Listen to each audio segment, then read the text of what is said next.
planted all the way up here. Smell good. There's mountain here. Howdy. Let's see how our water goes. Oh yeah, we're going. Plenty of time. Still have jets firing off.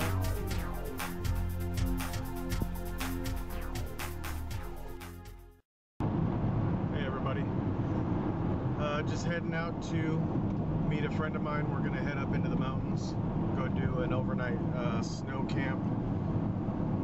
Snow is kind of a relative term. We'll have to see how much is out there. Last time I called the ranger station, there was about a foot on the ground at the ranger station, and it was still coming down pretty tough. So I'm guessing that there's going to be a decent amount of snow when we get up there, which would be great because I just got some snowshoes for Christmas and I'm excited to check them out, see how they work out. I've been wanting to buy a set for a while. I've been looking at picking up some used MSR Denali's, used because they are no longer manufactured, so they replaced them with the MSR Evo. And the Evo comes in a couple of different models. I received the Evo Tour for Christmas, but I went back to REI and swapped them out for the Evo Ascent and just paid the difference because they're just a couple bucks more. And got some extension tails for them, some flotation tails, and some trekking poles. So looking forward to getting some use out of that stuff. We're not packing super light because we want to do a lot of testing while we're out there, just different pieces of gear. Looking forward to it, and we'll see you guys on the trail. We're about 5-6 miles away from Skykomish, maybe even closer than that at this point. Snow started coming down a couple miles back. Obviously some remnants of some snow on the ground. We got Earl behind the wheel. We're gonna head up into an area that I've hiked during the summer. Go up to a place called Trout Lake, check that out, see what it's like. We'll see what conditions are looking like. Probably look similar to that right there. Maybe a little bit more snow on the ground because it's at a higher elevation. We'll see how it goes. Snowflakes are getting a little bit bigger as we're progressing. Should be a lot of fun. We'll see you guys in the trail.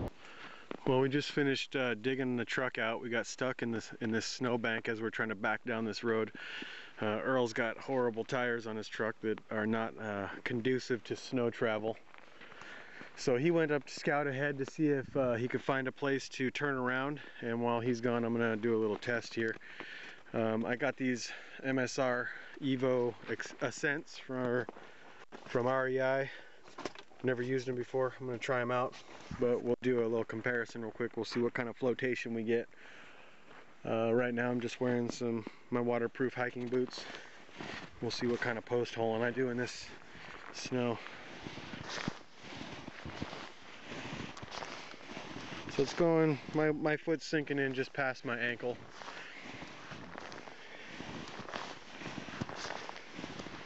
Or so, something like that. I'm standing on about, I don't know, 2.5 feet of snow or so. Something like that. It's pretty packed down in the road, but then you have all this light stuff. But this right here is just below this. Someone drove through here, and this is about just below my knee. So, alright, we've got the snowshoes on. Let's try them out.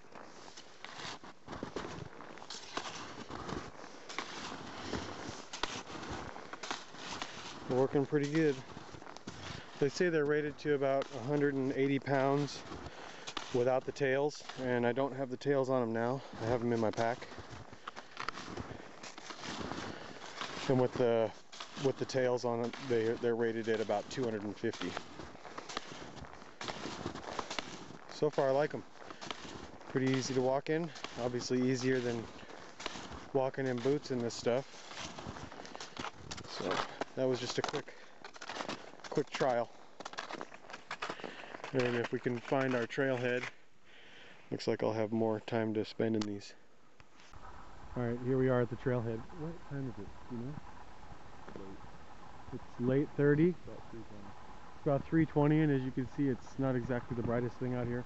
It may actually look a little bit brighter on camera, but we're going to be losing light real quick here. So we had quite the episode even getting here, just because there was a little bit of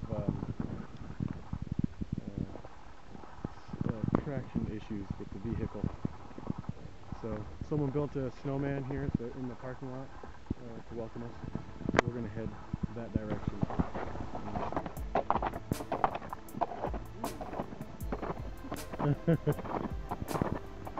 I'm okay with it.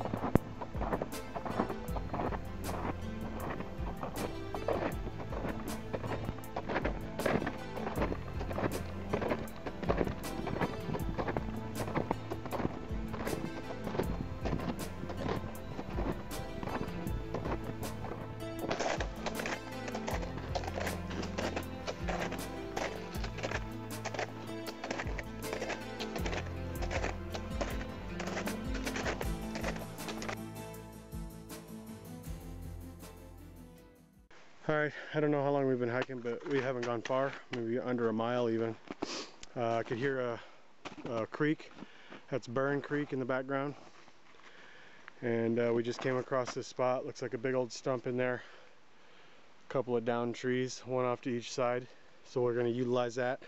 Since light is at a premium right now, we're going to get our shelters set up. If you want to call them shelters. Tarp and a bivvy. I started stomping down a spot down there, make it kind of level. I'll have to fill it in with my snow shovel a little bit, get it a little more level.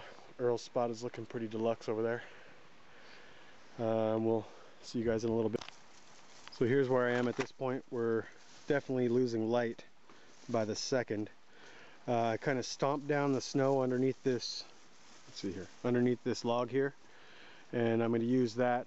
Actually, I don't even know if I'm going to use that. I think I'm going to just run a ridge line from this tree, probably to the bottom of this log here. Just run it parallel over my bedding. Here's my my Prep Pro Posturepedic. Probably add a little bit more on the bottom. This is just to insulate me off the snow. I'm actually going to put a tarp down over the top of that, so I'm not sleeping directly on it. We're out here not doing any tents or sleeping bags. We're just running bivvies. Earl's over there wrapping Christmas presents. And so I'll kind of walk you guys through or show you a little bit at a time as I get this thing done. It's starting to snow and we have not gathered any firewood, and we're both hungry. It's been a long day so far. Alright, I'll show you guys this real quick while I'm doing it before I cover it up. What I've been doing is I've been laying these young little boughs, and I've been laying them kind of like shingles. Not the skin disease. Isn't shingles a skin disease? Yeah. Okay. Not like the skin disease. I've been laying them down, just kind of overlapping them, so all of the ends that I cut off like that are underneath, and they're not jabbing me in the middle of the night, because that could be undesirable. So just thought I'd show you what I was doing here before I cover it up. This is my doorway into my luxurious accommodations.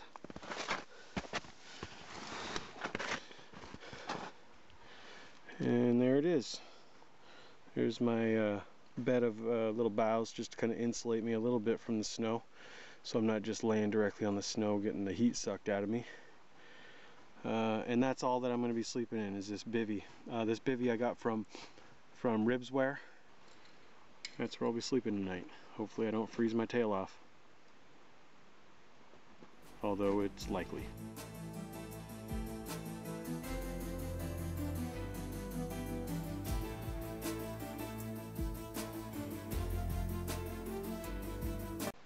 We spent a good amount of time setting up shelters, looking for dry wood. I mean, this is what we're dealing with out here. Everything's just coated with ice or snow, or both. So we were able to find a pretty decent standing dead tree. I don't know if you could see the ice on this log, but once I split it and got down to the middle of it, we got some pretty decently dry stuff. We'll see how well it takes. We were hoping that you guys would see us marinating around a fire by now, but here we are still processing wood. Everything seems like it takes twice or 3 times as long in the snow, don't you think, Earl? everything is more effort. I mean, just walking around, especially for Earl, because he's got no snowshoes. Let's see your feet. Yeah. And I'm fat. So hopefully you guys will see us around a roaring fire soon.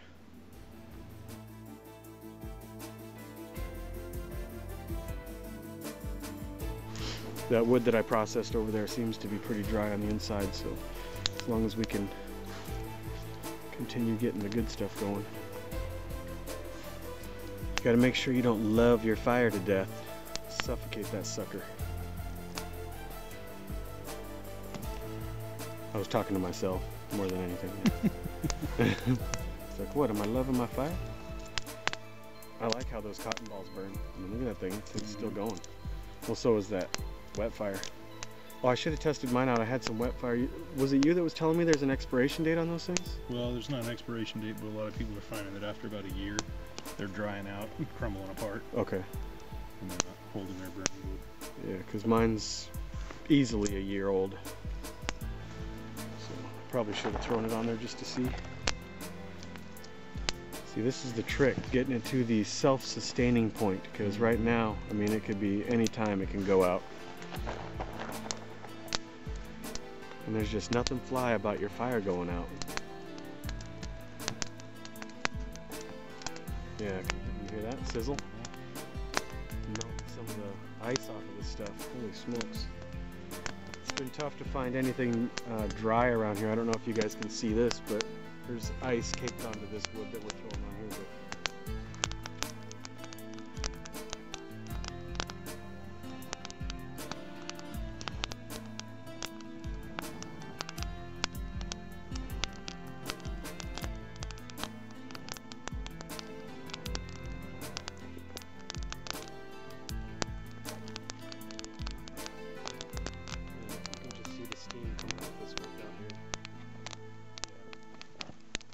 Everything's just so wet out here. A lot of what happens when you go out in the woods is a learning process. So here's our failed attempt at fire. The wood out here is just, everything's just so wet. I mean, it's iced over, packed with snow. This tree that we cut down was a dead standing tree, and it felt good, but you can just, I mean, it's just soaked. Not soaked, but it's just enough to where it's just will not let us burn it. You can see it. You can see the line right there of moisture. So that's just where you can see it, and it's definitely going into the core of this tree. So it just would not take. When we blow on it, we can get it blazing, but as soon as we take the air out of it, it goes out. So Earl brought his BioLite stove to test out, and that thing's got a little fan on it, so it's constantly feeding air in, and it gets cooking. So right now, that's our only source of fire. He's using that to fire up his Mountain House meal. What flavor is that? Got chicken teriyaki and rice. Chicken teriyaki and rice. Yeah, that's a good one. So we're gonna get some food in our bellies, and we'll use this little BioLite stove to roast some marshmallows in a bit, because we're manly like that. Maybe we'll take you on our s'more journey. See you in a bit.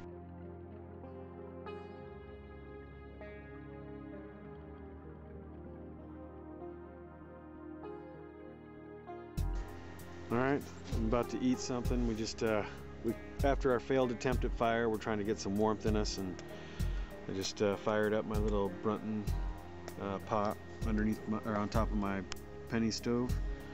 This is my first time trying this. It's called it's a heat and eat. It's just a package of lentils, and I could have eaten it just cold straight out of my backpack, but I stuffed it in my boiling water that I had going for my, or stuffed it in the pot while I was boiling my water for my hot chocolate.